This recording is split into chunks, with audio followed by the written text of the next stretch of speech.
Aujourd'hui, nous allons parler... Avant de commencer, je vous précise que cette vidéo a obtenu le statut limité sur YouTube. Rassurez-vous, apparemment, il n'y a pas de problème avec ce que je dis, pas de problème avec ce que je montre, mais YouTube. C'est très embêtant parce que la vidéo, non seulement rapporte pas d'argent, mais surtout, elle va pas être mise en avant du tout par YouTube, qui va l'enterrer le plus profond possible pour me faire comprendre que la prochaine fois, il faudra que je fasse des pranks ou des dégustations plutôt que d'aborder un sujet adulte. Ça arrive de temps en temps et en général, je me dis, tant pis, mais cette fois, ça me fait carrément chier.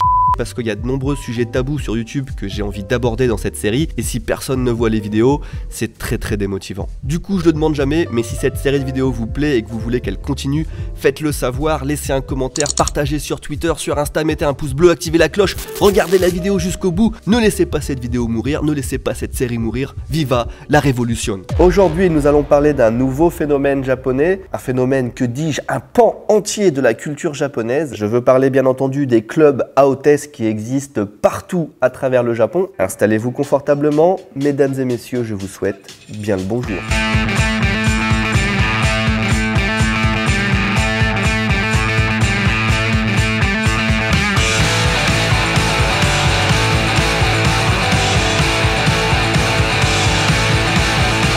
Il y a quelques semaines, je vous ai parlé des hosts japonais, ces jeunes garçons japonais dont le travail consiste à attirer le plus possible de japonaises dans leur club et ensuite de leur faire boire le plus possible, de leur faire consommer le plus possible d'alcool à des prix parfois exorbitants.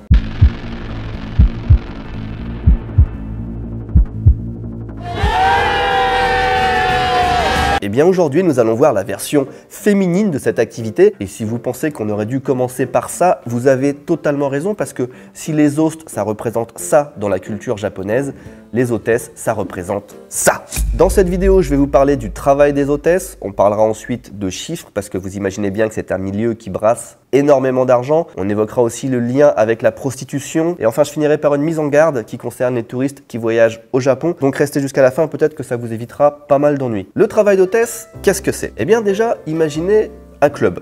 Un genre de bar, mais plus confortable, avec une atmosphère un petit peu plus feutrée. On a des fauteuils confortables, une lumière tamisée, un petit peu de musique. On a envie d'y passer du temps, de se relaxer, de profiter du moment présent. Maintenant, imaginez que tous les clients de ce club sont des hommes. Et enfin, imaginez que ces hommes ne viennent pas dans ce club pour boire, enfin pas juste pour boire, mais principalement pour passer du bon temps en compagnie de jeunes filles. C'est Kurumi-chan du club Lala qui nous explique ça dans un extrait du documentaire de Asian Boss. Asian Boss, très bonne chaîne YouTube. 男性の方が綺麗なお姉さんとお金を払って飲みに来る場所です。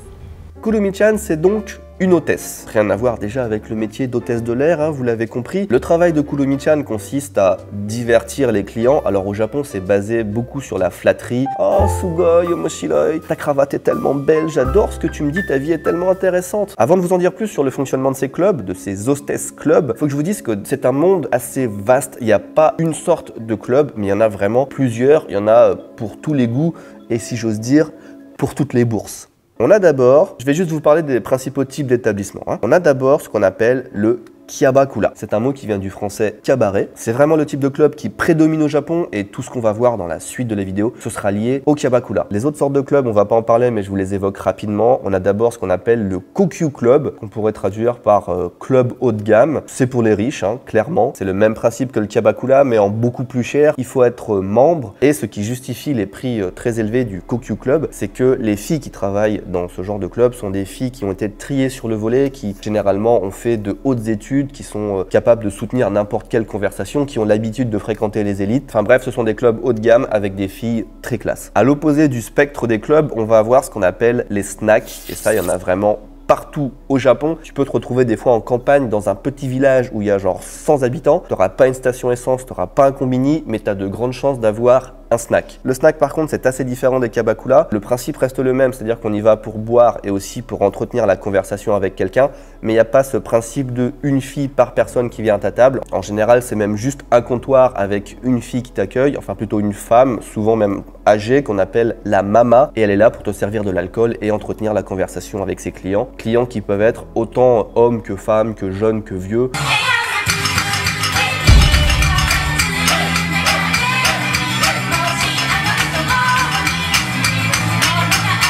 Enfin, on peut évoquer aussi ce qu'on appelle les girls bars, qui se trouvent un petit peu au milieu de tout ça. Le principe, c'est que tu vas dans un bar pour boire et tu as des filles qui t'accompagnent, mais elles sont pas une par une assises avec les clients à faire la conversation. Là, ça s'articule plus autour d'activités. Par exemple, on va, je sais pas, jouer aux fléchettes ensemble ou regarder un match de sport à la télé ensemble. Donc, nous, dans cette vidéo, on va parler uniquement des kyabakura et des kyabakura, je vais dire, classiques, parce que là encore, il y a plein de sous-catégories. Des kyabakura, on en compte au Japon, accrochez-vous bien, 54 463. Est-ce que mes lunettes sont propres? Pas des masses. Dans la vidéo sur les host clubs, j'avais dit qu'il y en avait à peu près 900 à travers tout le Japon. Et déjà, ça me paraissait énorme. Et là, on est sur plus de 50 000, rendez-vous compte, juste pour les kyabakura. Si on prend, allez, à la louche, je vais dire, une vingtaine de filles qui travaillent par club, d'après ce que nous dit Kurumi-chan, ça m'a l'air assez plausible. 在籍が80人で毎日50人ぐらい出勤してます。 Considérons 50 000 établissements de type kyabakura à travers le Japon avec une moyenne de 20 hôtesses par établissement, soit 1 million de filles qui travaillent dans un kyabakura. L'âge moyen des hôtesses étant de 18 à 30 ans et le nombre de japonaises dans cette tranche d'âge étant de 6 à 7 millions, on établit qu'environ une fille sur 6 travaille dans un kyabakura. En admettant que certaines hôtesses ont plus de 30 ans et en considérant que la moyenne d'hôtesses par club peut être inférieure à 20, on arrive à la conclusion qu'en ce moment au Japon, environ une fille sur 10 travaille dans un kyabakura. Putain de merde! Alors vous êtes sûrement en train de penser, je lis dans vos pensées, comment est-ce que ça se fait qu'il y en ait autant de clubs, autant de clients et autant de japonaises qui travaillent dans ce genre d'endroit? Alors pour ce qui est des clients, du nombre d'hommes japonais qui fréquentent ce genre d'endroit qui est vraiment très élevé, j'aurais du mal à vous expliquer parce que déjà je me sens pas du tout concerné, j'ai du mal à comprendre ce phénomène, je pense qu'on est assez nombreux dans ce cas. Payer pour la compagnie d'une fille, de toute façon, il n'y a certainement pas une seule réponse qui explique ce phénomène. Au Japon, c'est certainement le mélange d'un manque d'intimité, je pense, entre les couples, aussi le besoin de relâcher le stress accumulé durant une journée de travail, peut-être aussi la place de la femme dans la société qui est différente. En fait, il y a plein de facteurs qui peuvent expliquer ce phénomène au Japon, mais ce qui me paraît important avant tout, c'est de ne pas oublier que chaque pays a son histoire, chaque pays a sa culture. Au Japon, par exemple, il n'y a aucune origine chrétienne. Le rapport entre les personnes, le rapport avec la sexualité, tout ça est vraiment très différent au Japon par exemple en France ou dans le reste de l'Europe. Donc voilà, culture différente égale pratique différente égale des bordels partout au Japon. Enfin non, justement pas des bordels puisque hôtesse ne veut pas dire forcément prostitution. On reviendra sur ce point un peu plus en détail dans quelques minutes. Avant ça, il faut que je vous dise vite fait pourquoi il y a autant de filles qui font ce travail. Je pense que je peux faire tenir la réponse en 4 mots. Aucune qualification, bon salaire. Ensuite, il y a deux sortes principales d'hôtesses. Il y a celles qui vont en faire une carrière, qui vont travailler dans le milieu pendant plusieurs années. Et puis surtout, celles qui sont les plus nombreuses, ça va être celles qui vont être hôtesses pendant juste quelques semaines, quelques mois. Typiquement, ce sera des étudiantes qui veulent se faire de l'argent de poche ou de l'argent pour payer leurs études. Et plutôt que de travailler comme vendeuse à McDo, elles préfèrent faire ça avec moins d'heures de travail. Elles ont peut-être un salaire qui est double, voire triple, je sais pas. Après, je pense qu'une bonne partie d'entre vous ont une image assez glauque de ce genre d'endroit, alors qu'en fait, dans la majorité des cas, je pense pas du tout. C'est juste des clubs normaux où les clients viennent boire et se relaxer. Pour les filles, c'est pas toujours un travail pénible et j'en connais aucune par exemple qui a gardé un mauvais souvenir de son travail, de son passage dans un kyabakura. Et c'est maintenant que je vais vous décrire plus en détail comment ça se passe dans un kyabakura, autant pour les filles que pour les clients. On va voir pourquoi c'est relativement safe comme environnement pour les filles et aussi pourquoi ça peut être un piège pour certains clients. Alors déjà, le prix d'entrée de ce genre d'établissement, c'est aux alentours de 5 000 yens, 3 000 yens pour les endroits les moins chers. Pour ce prix, on peut rester dans le club à peu près 1 heure. Et pendant cette heure-là, vous pouvez consommer de l'alcool à volonté. On vous donne une bouteille, c'est la house bottle, qui peut être un alcool japonais, du whisky, peu importe. Et vous pouvez boire autant que vous voulez de cette bouteille, c'est compris dans le prix. Enfin, le service comprend aussi la présence d'une fille qui va être en permanence à votre table. En général, c'est même une fille par client. 30 ou 40 euros pour 1 heure avec alcool à volonté et la présence de filles, c'est pas si cher. Mais attention, les filles qui sont dans le kyabakura, elles vont changer de table environ toutes les 15 minutes. Et à chaque fois qu'il y en a une qui arrive à ta table, elle va demander si tu veux trinquer avec elle. Faire kanpai. Et là, si tu acceptes, les verres de la fille, ils peuvent pas être pris sur ta bouteille. C'est à part et c'est toi qui payes. Tu peux toujours refuser de leur payer à boire, c'est pas impossible, mais c'est pas toujours facile parce que si tu fais ça, déjà, tu es catégorisé comme mauvais client. Assez rapidement, je pense, tu n'auras plus de filles qui vont venir à ta table. Et puis aussi, quelque part, tu envoies un message aux filles comme quoi tu veux pas les rémunérer. Alors que une grande partie de leurs revenus, même si elles ont aussi un salaire horaire fixe, une grande partie de leurs revenus provient de la vente d'alcool et des bouteilles. Elles gagnent un pourcentage sur toute la consommation du client dans l'établissement. En général, le prix d'une consommation pour une fille, c'est entre 1000 et 2000 yens. Et si tu veux que la fille reste à ta table, à ce moment-là, ça va te coûter aussi une certaine somme d'argent, à peu près 3000 yens en moyenne apparemment. Là, on parle de prix assez bas, assez raisonnable, mais vous me voyez venir, surtout si vous avez vu la vidéo sur les hosts, à tout moment on peut acheter une bouteille ou payer sa tournée, et là les prix ça peut aller de 150 € à l'infini et l'au-delà, il n'y a pas de limite. Pour illustrer ça, je vais vous montrer des extraits d'une vidéo d'un youtubeur japonais qui s'appelle Raphaël. Il part visiter l'appartement d'une hôtesse et regarder un petit peu ce qu'on y trouve à l'intérieur. Ça a l'air d'être une hôtesse qui connaît un certain succès, elle a un appartement plutôt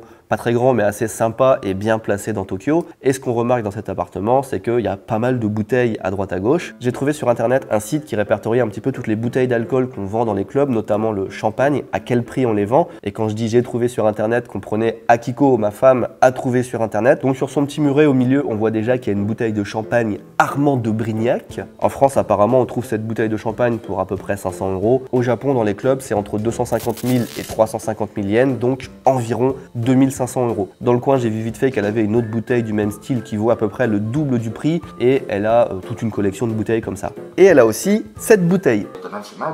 そうアルマンドこれはお店で入れるといくらぐらいなんですか？これ1000万1000万ほんまや重いわすげえでかい Oui, effectivement, c'est une bouteille que le client a payé 80 000 €. Mais on peut aller évidemment beaucoup plus haut. Sky is the limit. Dans ce club, par exemple, on a à tout moment prêt à partir une tour de champagne. Pas une tour de verre de champagne, attention, mais une tour de bouteille de champagne. Et elle coûte la bagatelle de 100 millions de yens, ce qui fait $1 million, grosso modo, 800 000 €.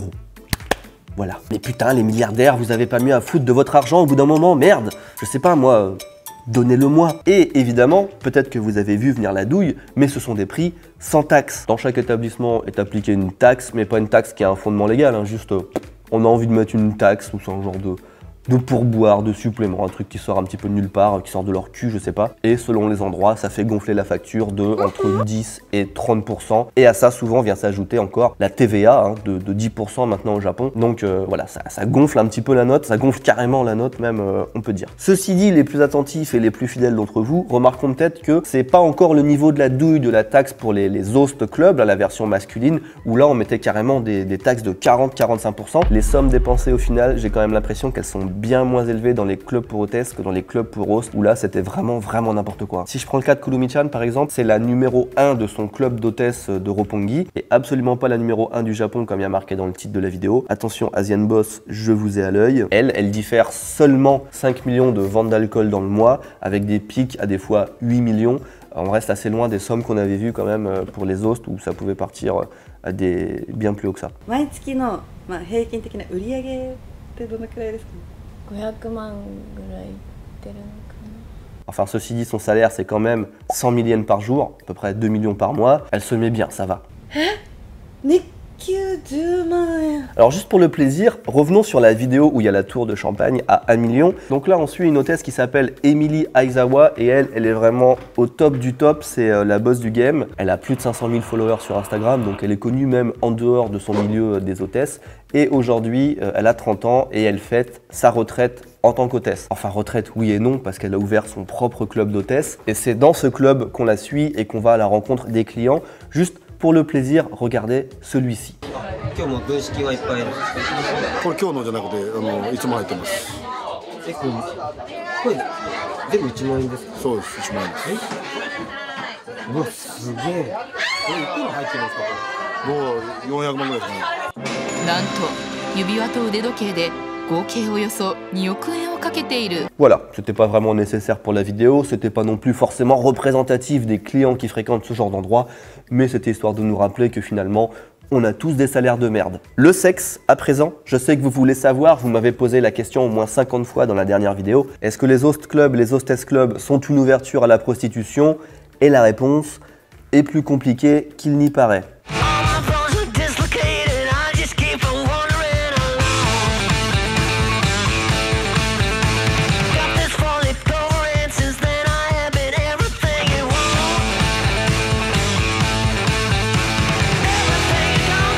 La règle de base dans un kabakula déjà c'est on ne touche pas les filles, on touche avec les yeux. Les filles sont là pour te divertir mais absolument pas pour se faire tripoter. Un petit peu comme les stripteaseuses à Las Vegas. Dans chaque établissement il y a au moins un mec qui fait office de bodyguard et qui n'hésitera absolument pas à te rappeler à l'ordre de manière plus ou moins gentille si tu as les mains là où il faut pas. Après, dans la réalité, apparemment, cette règle elle est observée de façon plus ou moins stricte, hein, selon déjà l'établissement et puis surtout la proximité qu'a l'hôtesse avec son client déjà à la base. Mais dans tous les cas, il y a quand même une sécurité pour les filles. À tout moment, l'hôtesse peut établir une barrière entre elle et son client, même si dans certains clubs, ça se passe comme ça.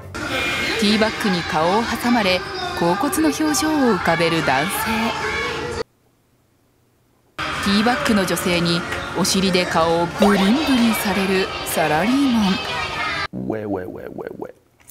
Dans tous les kabakulas et dans tous les genres de clubs, il n'y a jamais de sexe. Ce ne sont absolument pas des maisons closes et de toute façon, la prostitution est interdite au Japon. J'annonce au passage aussi qu'il y aura certainement une vidéo de ce genre-là sur la prostitution au Japon parce qu'il y a tellement de choses à dire sur ce truc. Donc abonnez-vous. Maintenant, si je vous ai pas avec la prostitution au Japon, jamais je vous aurai. Ceci étant dit, je sais pas si vous savez, mais au Japon en général, il y a une règle de base et aussi une façon de contourner cette règle. Donc les filles, même si elles ne couchent pas avec leurs clients dans l'établissement, elles sont totalement libres de les voir en dehors du travail. Elles sont même souvent encouragées à les voir en dehors du travail pour établir une relation, pour les faire revenir dans le club. Et là, évidemment, ces rendez-vous en dehors du travail peuvent mener absolument à tout. Déjà, en premier, parce que les filles peuvent aussi être attirées par leurs clients, c'est pas interdit, c'est pas impossible. Peut-être que vous imaginez les clients comme des gros pervers avec la bave aux lèvres comme ça.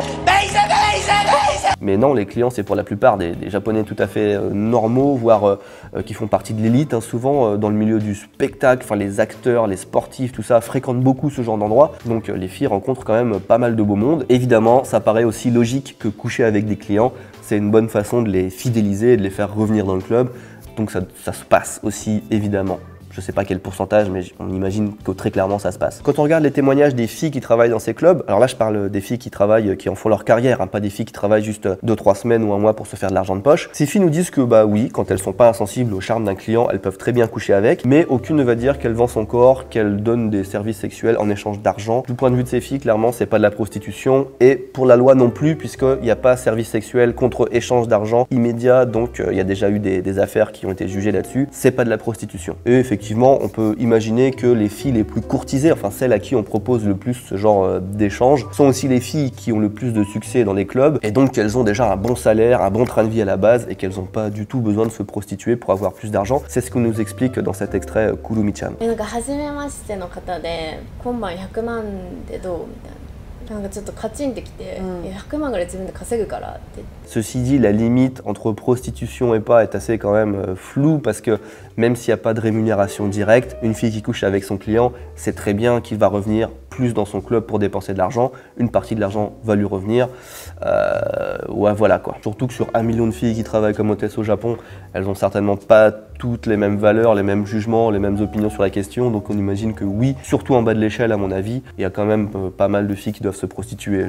Je sais pas, on imagine que c'est plausible, c'est possible. Mais après, de toute façon, les filles sont libres de faire ce qu'elles veulent. En théorie, du moins, il n'y a rien qui leur est imposé dans les clubs. Et quand on regarde leurs témoignages, ce qui est le plus difficile pour les filles, c'est surtout de boire beaucoup d'alcool. C'est très difficile, particulièrement pour les hôtels qui ont le moins de succès auprès des clients. C'est elles qui doivent aller de table en table pour aider les top hôtesses à boire ce qu'on leur paye en boisson, etc. Et ces filles dans le milieu, elles ont même un surnom. On les prénomme les kanzo, ce qu'on pourrait traduire par foie sur patte. Et c'est là qu'on se rend compte que c'est un métier qui n'est pas forcément facile pour tout le monde. Entre les quantités d'alcool ingéré, travailler dans un milieu, on imagine plein de fumée de cigarettes toute la soirée, de temps en temps tomber sur un client chelou, relou, voire dangereux, je sais pas, ça doit arriver aussi certainement. Bref, on est dans le milieu de la nuit, il y a des jeunes filles, il y a de l'alcool, il y a beaucoup d'argent, on peut pas s'attendre à être dans un monde de bisounours, je vais même dire loin de là. Et c'est là que j'en arrive à vous dévoiler une pratique qui pourrait vous coûter bien cher si un jour vous décidez de fréquenter ce genre d'endroit. Alors restez attentifs encore quelques minutes. Laissez-moi vous lire le commentaire qui a été laissé par l'un d'entre vous sur la vidéo consacrée aux hostes japonais que j'ai publiée la dernière fois. Je me suis fait avoir, je connaissais pas du tout ce système et quand un rabatteur me dit en français « T'inquiète, 1000 yens la première boisson et il y aura des nanas pour t'accompagner », bah j'ai dit oui. Je suis resté 45 minutes et vu que je refusais de payer des boissons aux filles, on s'est retrouvés rapidement seuls. On était deux et on décide d'aller voir ailleurs. Au moment de payer, le mec me sort une addition de 35 000 yens. On est passé de 1000 yens à 35 000 yens, 35 fois plus quand même. Je passe 20 minutes à lui expliquer que je sais pas lire le menu et que du coup je pouvais pas savoir pour les taxes, le temps utilisé par les filles, etc. Les deux videurs se pointent pour faire les gros bras, sauf que, et heureusement, je fais 1,90 m et 100 kg et vois la merde arriver. Je tente au culot et donne un gros coup de poing dans le bar. Je laisse les 2000 yens sur le comptoir et sors avec mon pote. Plus tard, on m'a dit que j'avais eu de la chance car normalement dans ces cas-là, c'est les yakuza qui viennent te faire payer. Suis-je étonné de lire ce genre de commentaires?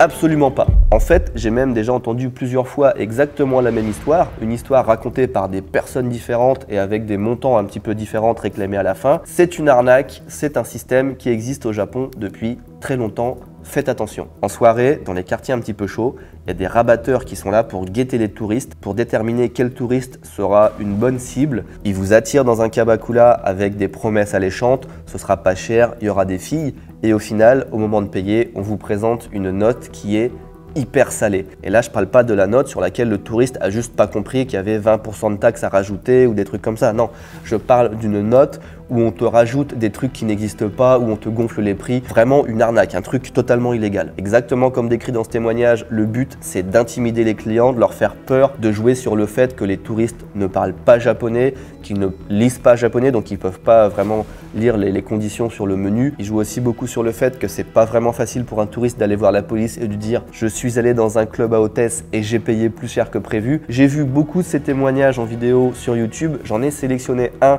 qui me paraissait le plus intéressant. C'est une vidéo du youtubeur japonais Mikuru Asakura. Il est rentré dans un club qui avait une réputation un petit peu louche avec un micro et voici ce qui s'est passé. 3000円ですか？はい、3000円。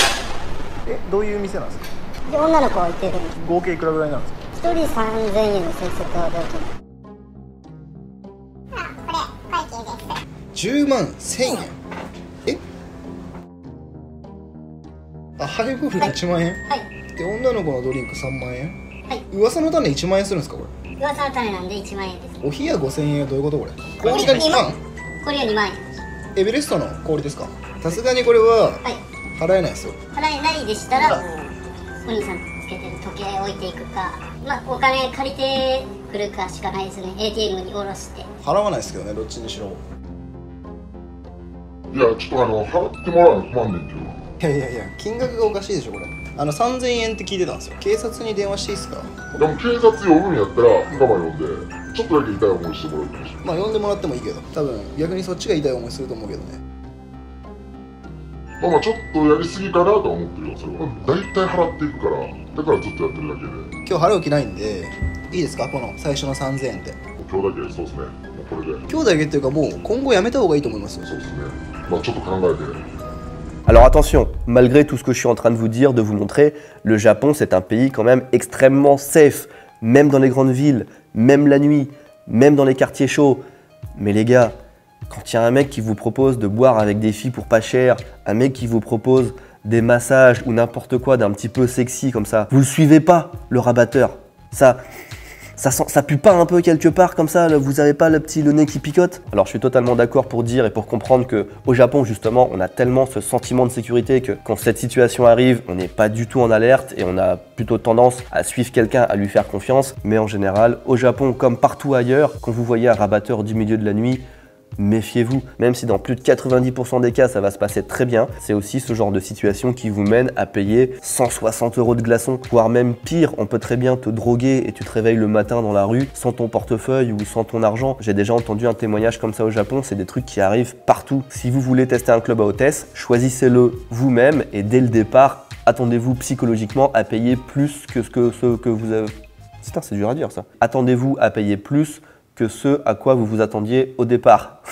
Après, avec un peu de chance, cette pratique ne va pas durer très longtemps. En ce moment, tu as le gouvernement et la police qui est en train de faire le ménage dans les kabakulas de ce genre-là, parce que l'année prochaine, c'est les Jeux Olympiques, et pendant les Jeux Olympiques, on veut montrer une image du pays parfaite. Tout ce qui peut être un peu néfaste pour le tourisme, ternir un petit peu l'image du pays, ça dégage. Donc là, pour le coup, c'est plutôt une bonne nouvelle. Surtout que même si c'est une pratique qui existe depuis très très longtemps, c'est, je crois, en 2015 à peu près que ça a explosé ce genre de choses. Je crois que d'une année sur l'autre, le nombre de plaintes a été multiplié par 10. Et la raison de cette explosion, d'ailleurs, est assez cocasse. Elle est due au fait qu'il y a encore quelques années, il y avait une organisation qui réglait, qui surveillait tous les kabakura et le milieu de la nuit en général. Et cette organisation s'appelle les Yakuza. Un kabakura par exemple qui se trouvait dans le Kabukicho, qui est le quartier de la nuit de Tokyo, payait 850 000 yens aux Yakuza pour leur protection, et en plus de s'acquitter de cette somme d'argent, l'établissement devait aussi respecter certaines règles de conduite, il devait marcher dans les clous, quoi. Il devait se faire petit. Mais il se trouve que depuis longtemps, mais surtout récemment, les dernières années, le gouvernement fait vraiment la chasse aux Yakuza, mais vraiment la pression sur les Yakuza pour les faire disparaître et avoir de moins en moins de Yakuza au Japon, même si globalement c'est certainement très positif pour le pays, c'est aussi avoir de moins en moins de contrôle sur le milieu de la nuit. Pour certains kabakura, c'est un petit peu comme si hop, du jour au lendemain la police disparaissait, ils se sont sentis libres de faire absolument tout ce qu'ils voulaient, y compris des arnaques, et ça a ouvert une brèche dont les touristes sont clairement les premières victimes. Sexe, prostitution, alcool,